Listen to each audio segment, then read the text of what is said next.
Hi friends, మామిడికాయ పచ్చడి మనకి తొందరగా ముక్క గట్టిగా అవుతుంది కదా. సంవత్సరం వరకు మనకు ముక్క గట్టిగా ఉండాలంటే ఈ విధంగా ముందే ఒక పావు గంట ముందు ముక్కలకి ఆవపిండి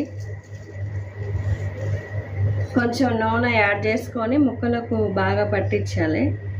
పట్టిస్తే మనకు 1 year అయినా ముక్క గట్టిగా ఉంటుంది.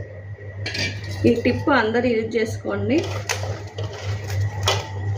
మేము 3 years నుండి కూడా ఇలా పట్టిస్తున్నాను నేను.